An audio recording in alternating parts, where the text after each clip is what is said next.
जी हाँ साथियों, नमस्कार। स्वागत है आपके अपने चैनल अनमोल क्लासेस पर। उम्मीद करता हूँ कि आप सभी लोग स्वस्थ मस्त व जबरदस्त होंगे और अपनी तैयारी को बेहतरीन तरीके से कर रहे होंगे। साथियों, ये क्लास है TET, super TET, BPSC, TGT, सभी के लिए ये क्लास है। ठीक है, तो साथियों बने रहिएगा हमारे चैनल पर। और अभी तक जिन साथियों ने चैनल को सब्सक्राइब नहीं किया है वो कृपया चैनल को सब्सक्राइब करें, लाइक करें और शेयर करें। साथियों, आज की क्लास होगी बहुत ही धुआंधार, जो जमीन से होगी। ठीक है, संस्कृत से स्टार्ट होगी कि लौकिक संस्कृत, वैदिक संस्कृत क्या होती है। ठीक है, तो करते हुए बोलो स्टार्ट। ठीक है, हंसो जरा, मुस्कुराओ। ठीक है भैया, और बहुत बढ़िया है। ठीक है, आपकी होने वाली है। अच्छा, ठीक है। ठीक है भाई आशुतोष, सभी लोग आ गए भैया? जी सर। ये क्या लिखा भैया बताइए? संस्कृत। संस्कृत, इसका मतलब ही क्या है? शुद्ध। क्या है? ऐसी भाषा जो शुद्ध है, ऐसी भाषा जिसमें धर्म ग्रंथ सभी, रामायण है, जिस भाषा में रामायण है, जिस भाषा में महाभारत है। ठीक है, वो भाषा को हम लोग अध्ययन करेंगे। कौन सी? संस्कृत। इसे बोलेंगे संस्कृत। क्या बोलेंगे? संस्कृत। शुद्ध क्या होगा? संस्कृत। ठीक है, अंग्रेजी में लिखा जाता है तो बोलते हैं हम लोग संस्कृत। जैसे देख लीजिए, अगर हम इसको ऐसे करके लिख रहे हैं SANSKRIT, देखिए यहाँ क्या है? ना है। और यहाँ क्या है? ये माँ का क्या है? अनुस्वार। देखिए इसको अगर खोलेंगे तो सम, शुट और क्री और क्या आता है? कट। ठीक है, तो यहाँ पर देखना है कि माँ के, जो माँ है, माँ का क्या हो जाता है? अनुस्वार। और जब इसको माँ का अनुस्वार हुआ तो ये बन गया आपका संस्कृत। क्या बन गया? संस्कृत। लेकिन इंग्लिश में बोलेंगे संस्कृत, इंग्लिश में नहीं बोलेंगे इसके लिए संस्कृत, क्योंकि वहाँ क्या है? यन है। क्या है? यन बराबर होता है ना, और यम बराबर होता है माँ। ठीक है, समझ में आया? तो देखिए इसके लिए हम अंग्रेजी में बोलेंगे क्या? संस्कृत। और देखिए जब संस्कृत भाषा में ही बोलेंगे संस्कृत। क्या बोलेंगे? संस्कृत, क्योंकि उपसर्ग क्या है? क्या है? देखिए शुद्ध शब्द है। कैसा शब्द है? शुद्ध। ठीक है, अब परीक्षा में प्रश्न आता है साथियों, मान लीजिए कि प्रश्न यही आ गया कि संस्कृत शब्द बना कैसे। देखिए ये भाषा एक ऐसी है जहाँ धातु अलग हो जाएगा, प्रत्यय अलग हो जाएगा, आगम अलग होगा, प्रत्यय अलग होगा। ठीक है, बिना प्रत्यय के कोई शब्द क्लियर नहीं होगा। ठीक है, यानी धातु और प्रत्यय का जो काम है वो अनिवार्य है, बिना प्रत्यय के कोई काम नहीं होगा। इस भाषा में बिना प्रत्यय के कोई काम होगा? बोलो, होगा? बोला करो भैया, होगा? जैसे आप देखिए, हर शिक्षक की पहचान होती है, वो किससे होती है? छात्र से होती है। अब वो बोलेंगे नहीं तो कैसे तैयार होंगे? आप 5 बार बोलो। जैसे आपने गांव में देखा होगा या शहर में देखा होगा, गांव वाली जो औरतें हैं ना, अकेली गाएगी, अच्छा लगेगा? बोलो नहीं। ठीक है, तो टंकी लगाई ना उसे, और जिसे कुछ नहीं आता ना वो जगह चाहे भले जगह। और ये चीज पता है तुम्हें? ठीक है, बतलाती है पीछे पीछे, हम हो जाते अपनी मम्मी के साथ का। ठीक है, तो वहाँ जो है ना सब ना है, लेकिन गुनगुन सब करती रहती थी। समझ में आया? तो इसलिए ना कि आप हमारे साथ रहिए, जीवित रहिए। ठीक है, हम जैसे बोले वैसे आप भी बोलिए, तब याद रहेगा, तब ये क्लास अच्छी रहेगी। और ऐसी क्लास नहीं होती है कि खाली ये टीचर बोले। ठीक है, तो ये देखिए शिक्षा भी कैसी है? बाल केंद्रित है। कैसी है? बालक को केंद्र मान के शिक्षा। ठीक है, तो देखिए भैया आप बोला करेंगे, बोलेंगे क्या बोलेंगे? संस्कृत। क्या बोलेंगे? संस्कृत। अब परीक्षा में प्रश्न आता है कि इसमें उपसर्ग क्या है, इसमें धातु क्या है, इसमें प्रत्यय क्या है, इसमें आगम क्या है। ठीक है, तो देखेंगे एक पॉइंट डालेंगे क्या कि संस्कृत भाषा, यानी संस्कृत शब्द में प्रकृति प्रत्यय है। संस्कृत शब्द में क्या है? प्रकृति और प्रत्यय। एक ही ढंग से सम और कौन सा है? क्री। ठीक, और किसका आगम है? सुट। सुट का आगम। देखिए साथियों, उपसर्ग हमेशा पहले आता है। उपसर्ग हमेशा कहाँ आता है? पहले। जैसे हमने लिख दिया यहाँ पे क्या? हार माने क्या होता है? हार माने एक तो देख लीजिए, ये पेंडल लगा दिया, ये पेंडल है, देखो ध्यान से देखिए, ये क्या है? पेंडल है। ये क्या है? और ये क्या है इधर? ये क्या है? बर्बादी नहीं है यार, ये तो भाई बंधन है। ठीक है, यही बंधन है, ऐसे ही तो बनी रहती है भैया। ऐसी बात नहीं करो। इधर देखो, ये पेंडल है, ये पेंडल का है, ये हार है, ये पेंडल हो गया। ठीक, क्या बात है। आगे देखो, तो ये हार है और हार में अगले अगर हमने बी लगा दिया तो बी का अर्थ क्या हो जाएगा? बिहार। अब बताओ, अर्थ बदला, यानी उपसर्ग लगने से बदल गया। बोलो, बिहार का मतलब क्या हो जाएगा? बिहार है क्या? बिहार मतलब भ्रमण करना। बिहार का मतलब बिहार नहीं है, तेजस्वी यादव वाला बिहार। बहुत बच्चे जहाँ रहते थे बिहार मतलब है भ्रमण करना। क्या करना? ऐसे ही हमने इसमें लगा दिया क्या? ब्रा। हार है, हार का मतलब क्या है? पराजय। और एक हार का मतलब क्या है? पराजय। पराजय बोलो ना, हार का मतलब क्या है? माला। दूसरा क्या है? पराजय। और इसके आगे हम अगर जोड़ देंगे प्रा तो क्या बन जाएगा? प्रहार। प्रहार चोट करना। शस्त्र और अस्त्र। बोलो भाई। हाँ। देखिए, तो क्या हो जाएगा? प्रहार। और इसके आगे क्या लगा देंगे हम? सम। और आगे लगा देंगे हार, तो क्या बन जाएगा हमारा? संहार। क्या बन जाएगा? संहार। समझ में आया? यानी उपसर्ग लगने से क्या हो जाता है? बदल जाता है। बोलो बोलो भाई। हाँ, बदल अच्छे जाता से है। होता है। किसका? शब्द का। शब्द का। तो ये कहाँ कहाँ लगता है? बोले धातु से पहले लगता है, शब्द से पहले लगता है, धातु से पहले लगता है क्या? उपसर्ग। और उपसर्ग का क्रिया योगी, उपसर्ग क्रिया से पहले लगता है। ठीक है, उपसर्ग का क्रिया योगी। बोलो, बात समझ में आई? कोई दिक्कत नहीं। आगे बात करते हैं। तो इसीलिए यहाँ पर धातु आपकी कौन सी हो गई? धातु आपकी हो गई कौन सी? क्री धातु। कौन धातु? बोलो, क्री धातु। और क्री धातु देखिए, ये क्या है? धातु का चिन्ह। अब अगर आप देखा होगा, लैम्डा वैम्डा का चिन्ह देखा, सिग्मा का चिन्ह देखा, बोलो सांसार वाले भैया, बोलो ना। हाँ, ठीक है, तो ऐसे ही क्या है संस्कृत भाषा में, ये आपका जो ऐसे करके, इसे क्या बोलते हैं गणित में? रूट। क्या बोलते हैं? रूट। क्या बोलते हैं? उनका अपना सिस्टम है, हमारा अपना सिस्टम है। इसे धातु का चिन्ह बोलते हैं। क्या बोलते हैं? धातु का चिन्ह। बोलो भैया, यहाँ तक कोई बात दिक्कत नहीं? ये धातु का क्या है? चिन्ह। अगर कोई धातु है और उस पे ए लगा हुआ है, इसका मतलब ये धातु है। ये क्या है? धातु है। क्लियर? आगे बात करते हैं। तो देखिए, ये हमारा क्या हो गया? उपसर्ग। क्या हो गया? उपसर्ग।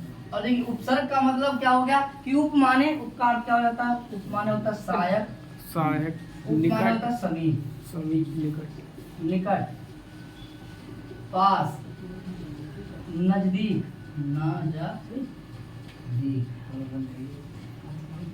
क्या है? उपसर्ग का देखिए, उप का अर्थ क्या है?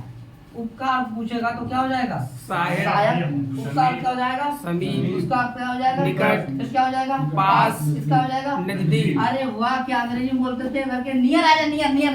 भैंसा भी जानता है, बद्दा भी जानता है, नियर नियर नियर नियर, वो भी जानता है। तो इंसान बोल रहा सही करे। आपका बैल जानता है। ठीक है, नियर माने पास, दूर मत जा, इधर पास, नियर, लो या लक्ष्य लक्ष्य, सब जानता है। ठीक है, कट कट कट, क्लियर। तो देखिए, उपकार क्या हो जाएगा?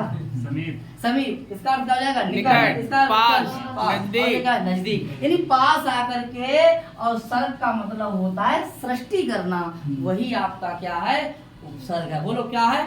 उपसर्ग। तो उपसर्ग का अर्थ हुआ कि पास आकर के जो शब्द किसी के उपसर्ग है ना, उपसर्ग जो है वो किसी शब्द के पास आकर के सृष्टि करता है, परिवर्तन करता है, नए शब्द को बनाता है। ऐसा क्या कहलाता है? बोलो, उपसर्ग कहलाता है। क्या कहलाता है? उपसर्ग कहलाता है। कोई दिक्कत नहीं। आगे देखते हैं। तो बताइए भैया, ये क्या है? उपसर्ग। उपसर्ग है। ये क्या है? क्लियर? ये हमारी क्या है? धातु। और ये क्या है? प्रत्यय। क्या है ये? प्रत्यय। देखिए, प्रत्यय हमेशा कहाँ लगता है? धातु और शब्द के बाद लगता है। बोलो भैया, धातु और शब्द के बाद में लगता है। अब बात करेंगे हम। देखिए, एक क्या है? स्थानीय। क्या है? स्थानीय। एक क्या है? आदेश। एक क्या है? एक आपका आदेश। क्या है आपका? निमित्त। निमित्त। क्या है? देखिए, स्थानीय क्या होता है? बोले, मारा जाता है। स्थानीय क्या है? मारा जैसे जाता मैं यहाँ पे बैठा हूँ, पढ़ा रहा हूँ भैया, तो हम कौन हो गए? स्थानीय। अब हमारी कुर्सी पे जो बैठेगा वो हमारी जितनी ताकत होगी तभी बैठ सकता है। बोलो भाई, क्योंकि हमारे जैसा पढ़ाएगा तभी तो पढ़ा सकता है, तभी पसंद करेंगे लोग, तो हमें मानना पड़ेगा। तो हमारी कुर्सी पे 4 लोग बैठ सकते हैं क्या? बोलो भैया, कौन बैठेगा? एक ही तो बैठेगा। एक बैठेगा तो हमारी जैसी क्वालिटी होनी चाहिए उसमें। बोलो भाई, वो स्थानीय को हटाएंगे आदेश को लाएंगे। बोलो भाई, स्थानीय को हटाएंगे, किसको लाएंगे? आदेश। आदेश को लाएंगे। तो आदेश किसके जैसा होना चाहिए? स्थानीय के जैसे। किसके जैसा होना चाहिए? स्थानीय के जैसा। इसका मतलब है स्थानीय हटेगा तभी आदेश आएगा। आदेश आप जानते ही हैं कि ये किसके समान होता है? शत्रु के समान होता है। ठीक है, एक ट्रिक में देख लीजिए, यहाँ सा या सा, सा से शत्रु, सा से ठीक है, ठीक है। स्थानीय मारा जाता है, आदेश अपनी जगह को बनाए। ठीक है, ये शत्रु जैसा होता है। निमित्त एक कारण होता है, रीजन होता है, हेतु होता है। ठीक है, ये सब क्या होता है? रीजन होता है। किसकी वजह से ये हटा, किसकी वजह से ये हटा, तो समझ में आया। और एक चीज होती है आपका आगम। आगम होता है, वो किसके समान होता है? मित्र। देखिए आपका मित्र होगा ना, ठीक है, तो बीच में आके बैठ जाए। बोलो भैया, मित्र कहाँ बैठता है? बीच में आकर के। बोलो भाई, भाई भाई नहीं बैठ सकता, लेकिन मित्र कहाँ है? मित्र जो आकर के बीच में बैठ जाता है। और मित्र का मतलब होता है शोभनम हृदय, जिसके हृदय में जगह होती है वही मित्र है, बाकी सब मित्र नहीं है। मित्रता आप कर तो सकते हैं, लेकिन निभा नहीं सकते हो भाई साहब, निभाना बड़ा कठिन है। बोलो भाई, राइट। देखिए मित्रता करना आसान है, लेकिन निभाना कठिन है। ठीक है, तो आप निभाइए भाई, ठीक है, तो बनाइए मत। तो देखो आगम क्या हमारा? मित्र। अब इसकी भी ट्रिक है कि माँ के बाद क्या है? माँ। अगर यहाँ माँ है तो मित्र, अगर सा है तो शत्रु। बोलो भाई, राइट। कोई दिक्कत? आगे देखते हैं। तो इसी तरीके से आगम क्या हो गया हमारा? आगम क्या हो गया? आगम क्या? तो देखिए माँ क्या आएगी हमारा? आगम। माँ क्या है? आगम, यानी आगम का माँ और मित्र का माँ पहचान लेंगे, और आदेश का सा और शत्रु का सा पहचान लेंगे। इसका मतलब कि भैया आदेश का जो सा है तो क्या शत्रु है, और आगम का माँ है तो क्या है? मित्र है। और इसी के लिए देखिए सम उपसर्ग हो गया, क्रिया धातु हो गई, और कत प्रत्यय हो गया, और आपका सुट का आगम। सुट का क्या हो गया? आगम हो गया। तो आप समझ गए, उपसर्ग जाने, धातु समझे, प्रत्यय समझे, ठीक है, और आगम समझे। और एक साथियों एक बात और कहना चाहूंगा, ऐसा कोई शब्द नहीं पृथ्वी पे जो बिना धातु से, समझ में आया? और ऐसा कोई इंसान नहीं जो बिना मिट्टी से मिल जाए। बोलो, ऐसी कोई चीज है ही नहीं। बोलो ना, जमीन से उपजती है और आकाश तक का सफर करती है। बोलो भैया, जमीन से हर चीज उपजी है और आकाश तक गई है। बोलो भाई से, राइट। तो ऐसे ही बिना धातु के कोई शब्द नहीं होता है। यानी सारे शब्दों का आधार यास्क मुनि ने कहा है धातु है। क्या है? क्या है? धातु है। सारे शब्दों का आधार क्या है? धातु है। और धातु जो है ना वो नीचे तो निकल जाती है। बोलो भैया, क्लियर? कोई कट? आगे देखते हैं। तो क्या हो गया हमारा? ये सुट का क्या हो गया? आगम। अब परीक्षा में आएंगे क्या? परीक्षा में आता है कि इसमें कौन सा प्रत्यय, कौन सा धातु, कौन सा आगम है। क्लियर हो गया? आगे देखते हैं। इसको जरा बना लेंगे। देखिए जैसा है वैसा ही। अब देखिए सम उपसर्ग हो गया, क्लियर? ये देखिए उठा करके क्या लाए? सुट। यहाँ ला लेंगे सुट, और इधर क्या आया हमारा? क्री, और इधर आया हमारा कट। अब आप सभी लोग जानते होंगे कि प्रत्यय में जो कट है उसमें क्या शेष रहता है? ठीक है, कत कतवतु निष्ठा। बोलो कत कतवतु निष्ठा। तरफ तंपो धागा, तरफ तंपो हाँ। सत्री और सानस की कौन संज्ञा होगी? सत। ऐसे ही यहाँ पर कत प्रत्यय कौन से है? कत कतवतु निष्ठा। कत कतवतु निष्ठा, यानी एकता कतवतु निष्ठा। जैसे जहाँ हो भैया वो समझ लीजिए आप बात। जहाँ अगर बोला जाता कत तो से कत, अब एकता बोला जाता तो एकता, तमु सही है। आगे देखिए, तो देखिए क्रिया धातु हो गई। अब देखिए ता क्या हो गया? इस संज्ञा लोप हो गया। अच्छा, उ की संज्ञा उपदेशोजन नासिक से क्या हो गई? इस संज्ञा तसलोपास क्या हो गया? लोप हो गया। ठीक है, और देखिए ये क्या होगा? माँ, और माँ के आगे क्या आ रहा है? व्यंजन आ रहा है सा, इसीलिए माँ का क्या हो गया? अनुस्वार। तो बन गया हमारा जाकर के शम्स, और ये सा आ गया। अब किरीत। बताइए यहाँ तक कोई दिक्कत? तो ये देखिए ये संस्कृत है और यही संस्कृत है, और कहा है ये LHS पढ़ा होगा आपने और ये RHS पढ़ा है। और कहते हैं ना कि तेरे नाम से शुरू, तेरे नाम पे खत्म, और तेरे प्यार की उम्र इतनी से ना। समझ में आया? ओके, आगे देखते हैं।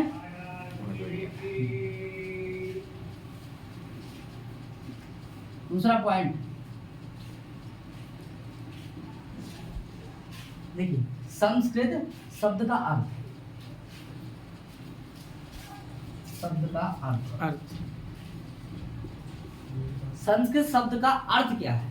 तो संस्कृत शब्द का अर्थ है शुद्ध। क्या है? शुद्ध। या क्या है? परिष्कृत है। क्या है? परिष्कृत, परिष्कृत है।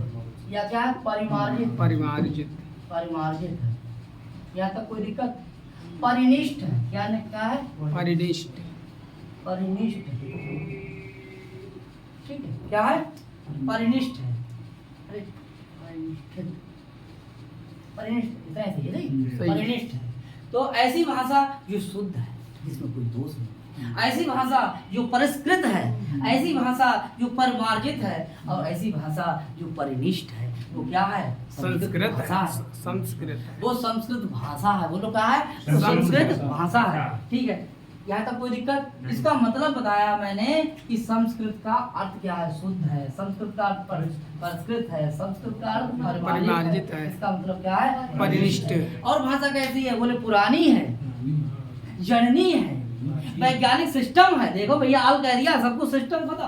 बोलो हाँ, आज कह दिया सब कुछ क्या हो जाएगा? स्वर खत्म।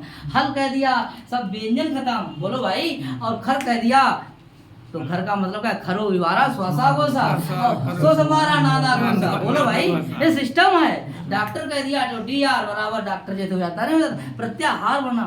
समझ में आया? तो कैसी सिस्टम है इसका? ये वैज्ञानिक सिस्टम है। समझ में आया? जैसे चिंगम पकड़ते हैं ना और खाते बाद में ऐसे करके खींच देते हैं, वैसी जो भाषा है, कम शब्दों में ज्यादा अर्थ, यानी गागर में सागर है। ऐसी कौन सी भाषा है? बोले संस्कृत। बोलो भैया, संस्कृत। ठीक है, आगे बात करते हैं।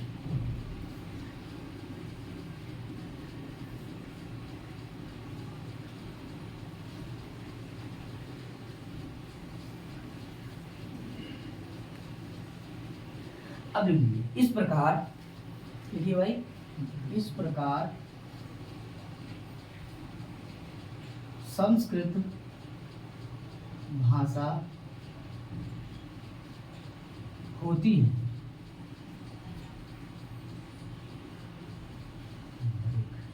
संस्कृत भाषा होती है। तो कैसी भाषा होती है? नंबर 1 देखिए, शुद्ध भाषा होती है। कैसी होती है?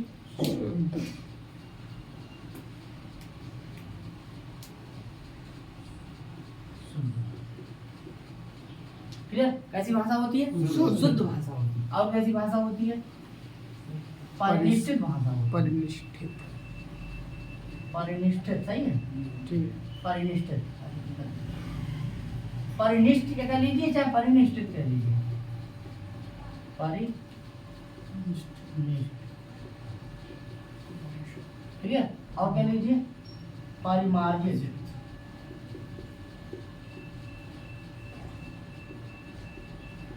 और कैसी भाषा? परिष्कृत, परिष्कृत भाषा। सबसे पुरानी है, पुरानी भाषा है।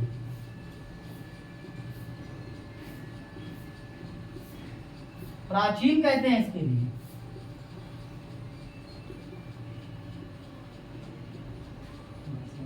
सभी भाषाओं की जननी, भाषाओं की जननी, माता है। कौन? संस्कृत भाषा सभी भाषाओं की क्या है? भाषा माता। है।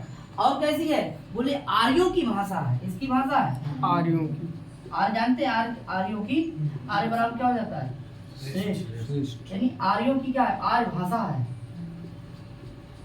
ठीक है, आर्य भाषा कौन सा है? संस्कृत, संस्कृत। और कैसी है? वैज्ञानिक भाषा है। और कैसी भाषा है? वैज्ञानिक भी भाषा हो गई। और कैसे? देवों की वाणी है। कैसी है? देववाणी, हाँ, देवता बोलते थे। देव, देववाणी नहीं, देववाणी। देव, देववाणी संस्कृत, देववाणी है, आप जानते होंगे। देववाणी भाषा कौन सी है? संस्कृत। और कैसी भाषा है? बोले ग्रीवाण भारतीय। कैसी है? ग्रीवाण, ग्रीवाण भारतीय भाषा है। ठीक, भारतीय, भारतीय, भारतीय, वाणी है, ग्रीवाण वाणी भाषा, वाणी, ग्रीवाण वाणी भाषा। ऐसी कौन सी भाषा है? संस्कृत, संस्कृत भाषा है। इस तरीके से देखिए, इसके कितने नाम हैं? कितने? 11। तो देख लीजिए भैया, शुद्ध भाषा आएगा तो क्या लगाएंगे? संस्कृत। संस्कृत भाषा। परिनिष्ठित या परिनिष्ठ भाषा कौन सी हो जाएगी? संस्कृत। परिमार्जित भाषा कौन सी हो जाएगी? संस्कृत। अच्छा, परिष्कृत भाषा कौन सी हो जाएगी? संस्कृत। बोलते रहिए आप। पुरानी भाषा कौन सी हो जाएगी? संस्कृत। अच्छा, प्राचीन भाषा कौन सी हो जाएगी? संस्कृत। क्या बात है, सभी भाषाओं की जननी कौन है? संस्कृत। संस्कृत। श्रेष्ठ एंड आर्यों की भाषा कौन सी है? संस्कृत। वैज्ञानिक भाषा कौन सी है? संस्कृत। और देववाणी भाषा कौन सी है? संस्कृत। और ग्रीवाण वाणी भाषा कौन सी है? संस्कृत। साथियों, इनमें से कोई भी एक प्रश्न बना देगा कि भैया कि प्राचीन भाषा कौन सी है, परीक्षा में आ जाएगा तो क्या लगाएंगे? अब 11 को 11 रट लीजिए, दिल में रख लीजिए, और पढ़ा कभी दिमाग से नहीं आता। प्यार भी ना कभी दिमाग से मत करियो, दिल से करो। ऐसी पढ़ाई भी क्या कैसे करेंगे? दिल से। दिमाग से नहीं। क्योंकि दिमाग वाले धोखेबाज होते हैं और दिल वाले बेवफा नहीं होते हैं, ध्यान रखना। समझ में आएगा? आगे देखते हैं। यहाँ तक कोई दिक्कत? नहीं। चलिए इसको मिटा दें। जी।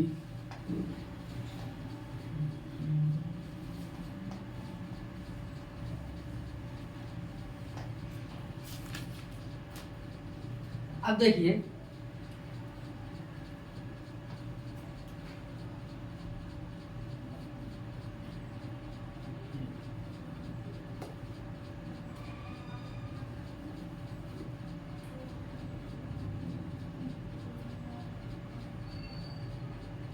ये क्या लिखा भैया?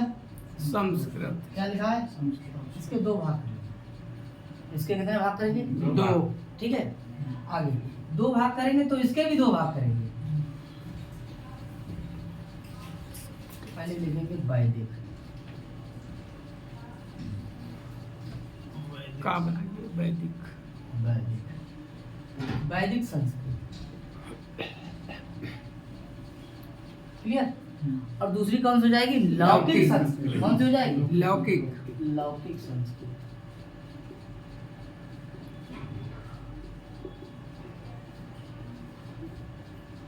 लौकिक संस्कृत भाषा। ठीक है, यानी कि वैदिक संस्कृत।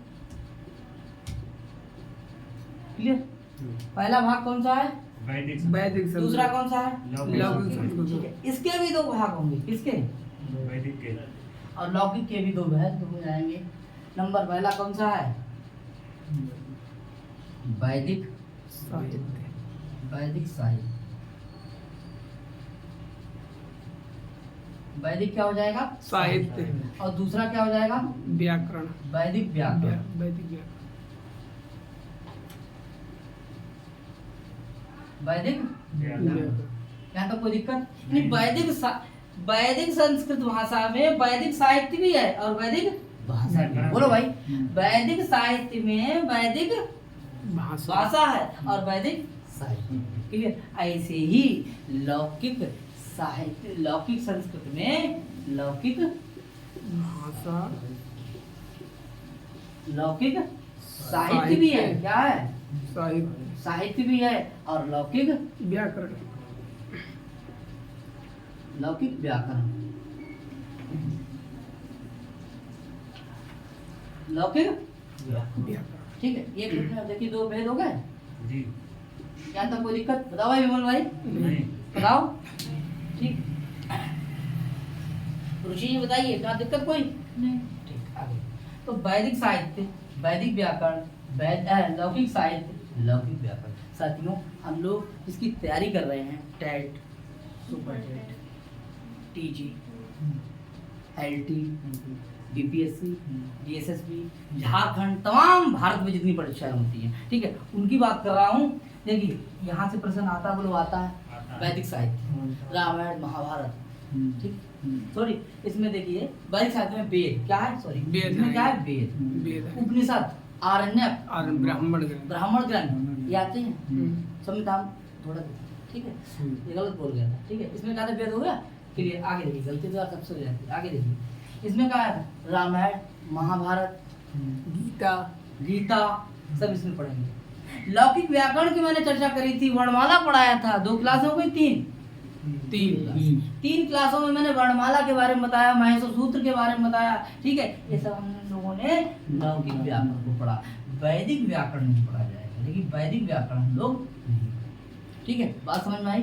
तो पहले देखिए वैदिक साहित्य पर चर्चा करें या लौकिक साहित्य पर चर्चा करें या लौकिक व्याकरण पर चर्चा करें। साथियों आज हम लोग जो हैं थोड़ा पढ़ेंगे, आज हम लोग वैदिक साहित्य पर चर्चा करेंगे, उसके बाद हम लोग लौकिक साहित्य पर चर्चा करेंगे। और जिस तरीके से मैंने शुरुआत भी की थी लौकिक व्याकरण की, ठीक है, तो ये लौकिक व्याकरण, यहाँ से टेट सुपर टेट, ठीक है, यहीं से सबसे ज्यादा प्रश्न बनते हैं, यहाँ से तो इक्का दुक्का प्रश्न बनते हैं। सारा खेल तो यहाँ है, संधि यहाँ है, समास यहाँ है, वर्णमाला यहाँ है, प्रत्यय यहाँ है, उपसर्ग यहाँ, सारा सिस्टम यहाँ है किसका, ग्रामर का, ये, ठीक है। टीजीटी से लेकर के पीजीटी टीजीटी तमाम परीक्षाओं में, अब एक परीक्षा का नाम तो ना दें, भारत में तमाम परीक्षाएं होती हैं और वहाँ लौकिक व्याकरण पूछा जाता है। क्लियर हो गया?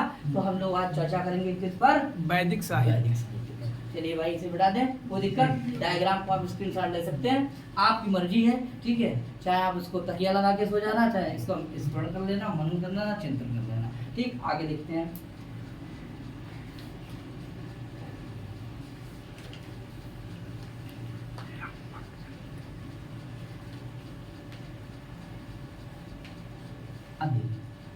वैदिक संस्कृत साहित्य हेडिंग डालेंगे, वैदिक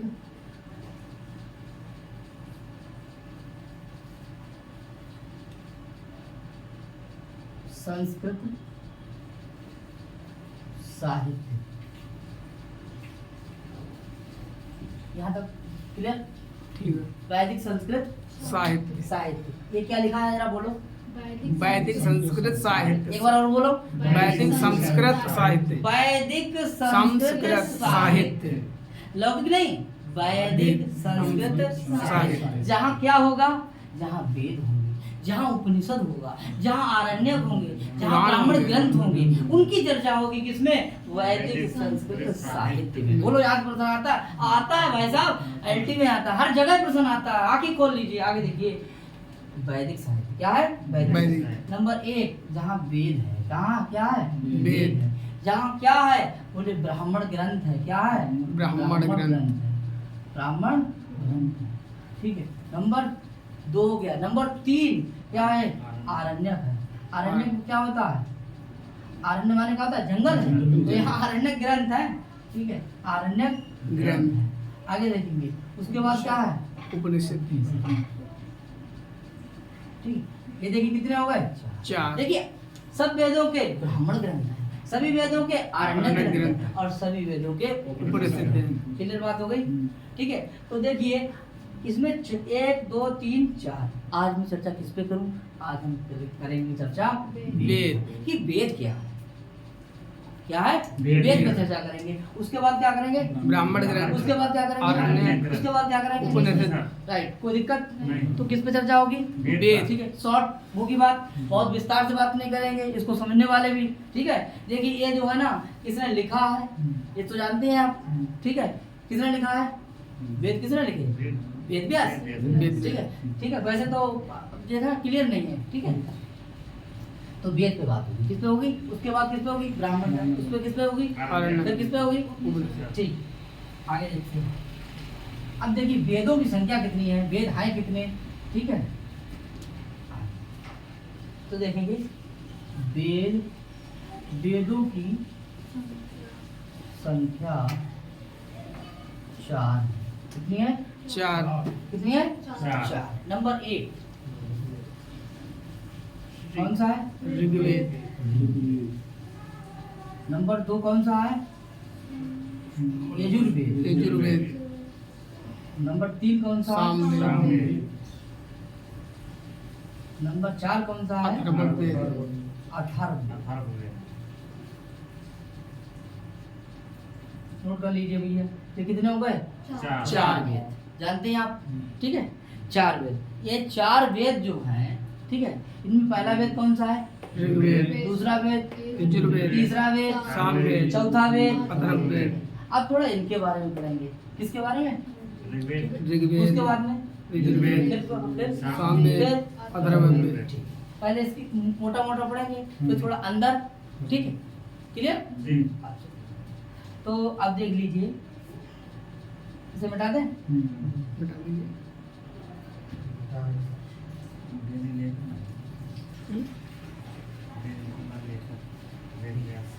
प्रसाद सबसे प्राचीन वेद, ऋग्वेद, सबसे प्राचीन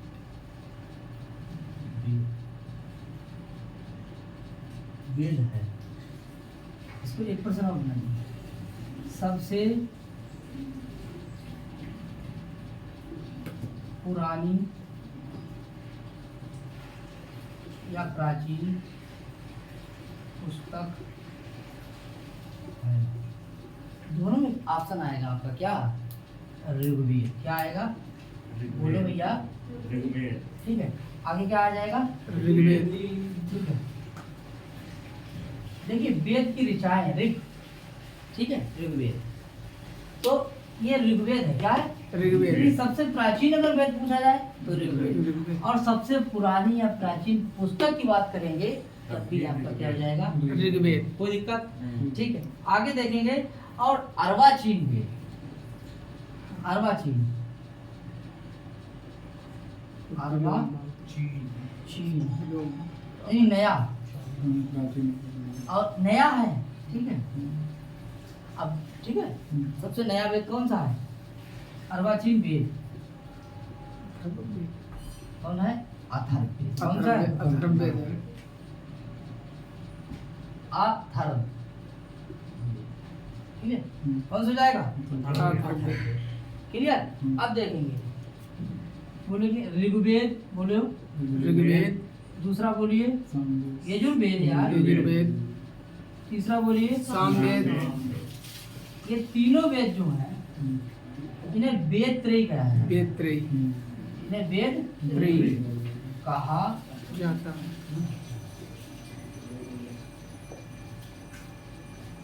इन्हें क्या कहा जाता है? वेद त्रयी। वेद त्रयी कहा जाता है। कोई दिक्कत? इन तीनों को क्या कहा जाता है? वेद त्रयी कहा जाता है। और देखिए सबसे प्राचीन वेद ऋग्वेद। सबसे पुरानी पुस्तक ऋग्वेद। सबसे नया वेद। वेद। और देखिए यहाँ तक कोई दिक्कत? 1 2 3 ये तीनों क्या हो गए? वेद। वेद त्रयी। ठीक, आगे बात करते हैं।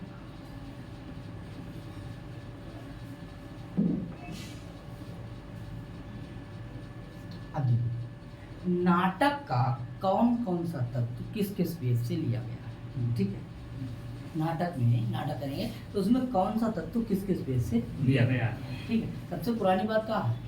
वेद। तो ठीक है, वेदी कौन है? कितने हैं? 4 हैं। 4। और 5वां वेद महाभारत। महाभारत। ठीक, ये नाट्य शास्त्र भरत मुनि का माना है। वो आगे की बात। ठीक है, अब देखिए एक पॉइंट आ लिया, नाटक इसे मिटा दें। जब नाटक क्या है? नाटक का कौन सा तत्व, कौन सा तत्व किस वेद से, क्लियर? कौन सा तत्व किस वेद से? यहाँ तक क्लियर? नाटक का कौन सा तत्व किस वेद से लिया गया? ठीक, आगे बात समझिए। नंबर 1, नंबर 2, नंबर 3 और नंबर 4। कितने वेद हैं? 4 ही तो वेद हैं। चारों की बात करते हैं। नंबर 1 कौन सा है हमारा? ऋग्वेद। कौन सा है? दूसरा कौन सा है? यजुर्वेद। तीसरा कौन सा है? सामवेद। सामवेद। और इधर कौन सा है? अथर्ववेद।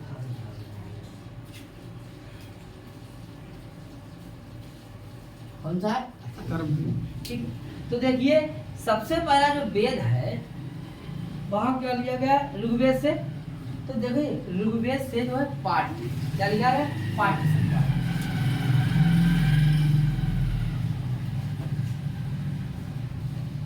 कथोपकथन,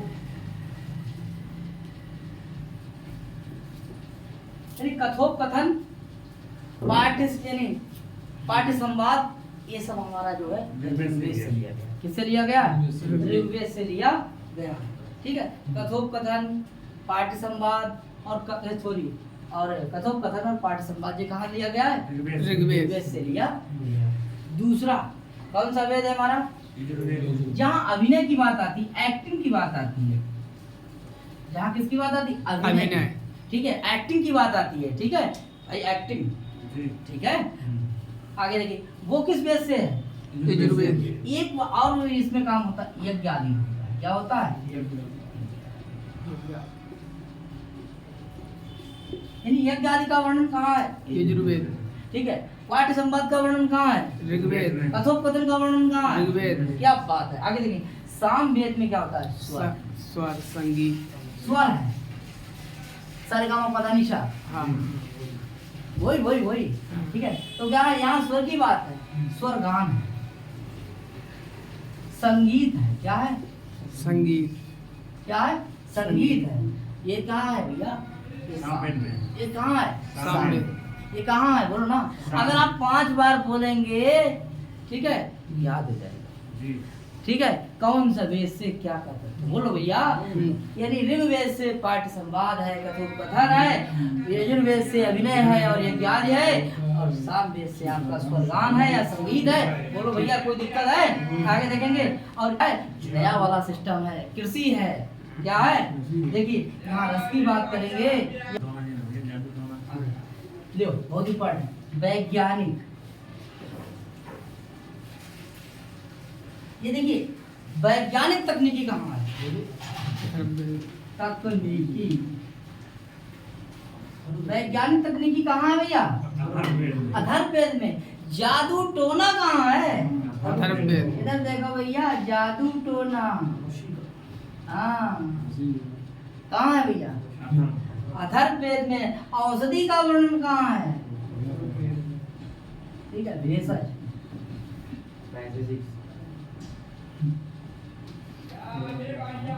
ये वर्णन कहाँ है? बोलिए आपका। एक बार साथियों फिर से नजर डालिए। बोले ऋग्वेद, पाठ्य संवाद, कथोपकथन, यजुर्वेद क्या? अभिनय आदि। ठीक है, सामवेद स्वरगान संगीत, अथर्ववेद रस कृषि, वैज्ञानिक तकनीकी और जादू टोना, औषधि या भेषज।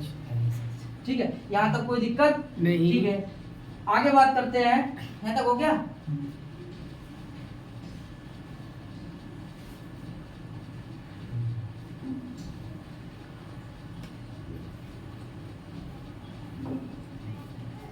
अब जैसे संहिताओं कह लेंगे कि रूप देखिए, वेद संहिता अगर बात आती है, वेद संहिता इसको जोड़ के बता दें। देखिए कितनी है?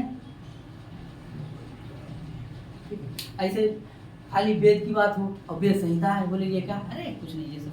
ठीक है, आगे देखिए, समूह संहिता। आगे देखिए, तो देखिए सबसे पहले कौन सा? ऋग्वेद, ऋग्वेद संहिता वही है। ठीक है, ऋग्वेद संहिता। दूसरी कौन सी है? यजुर्वेद संहिता। तीसरी कौन सी है?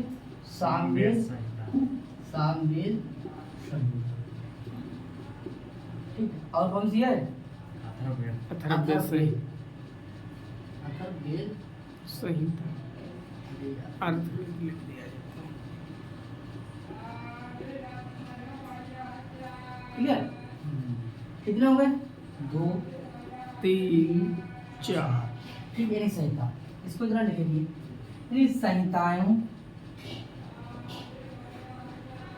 क्या है?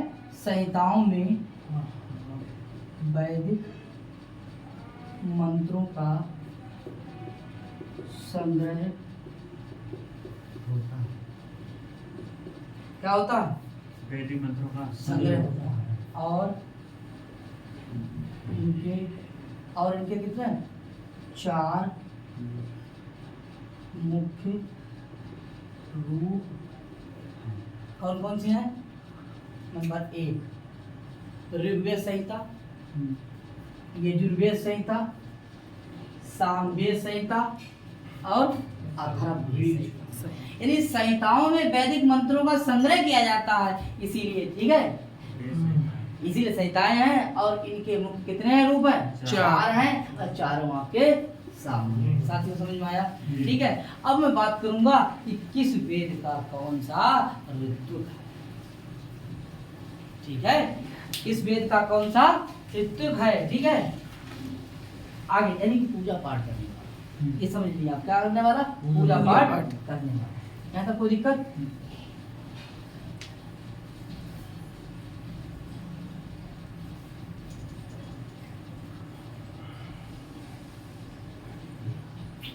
अब देखिए वेद, दूसरा क्या है ऋतु। ऋतु का मतलब क्या होता है? पूजा पाठ कराने वाला, ये पूजा पाठ कराने वाला, ये ऋतु बोलते हैं। क्या बोलते हैं? नंबर 1 वेद कौन सा है? दूसरा कौन सा है? ऋग्वेद। कौन सा है? दूसरा कौन सा है? तेरा भैया उसका आगे नहीं आए? सामवेद। और कौन सा है? अथर्ववेद। क्लियर?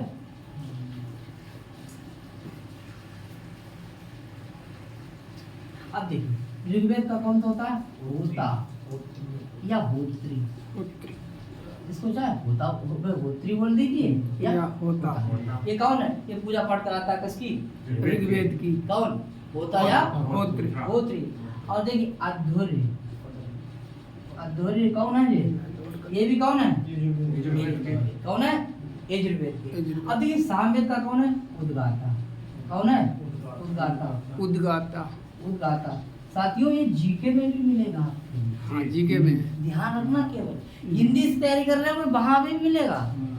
आ जाता है? बोलो ना। हाँ ये यहाँ भी मिलेगा, जीके में है। हाँ हर जगह है। ध्यान रखना ठीक भाई। हाँ ठीक है भाई, ध्यान रखना है। अच्छा इसका कौन है? समझ में आया? तो इस तरीके से ये हो गए हमारे 4 वेद और ये क्या हो गए? 4 ऋतु। तो परीक्षा में सवाल आता है कि ऋग्वेद का ऋतु कौन है? तो बताएं क्या? और यजुर्वेद का कौन है? और सामवेद का कौन है? उद्गाता।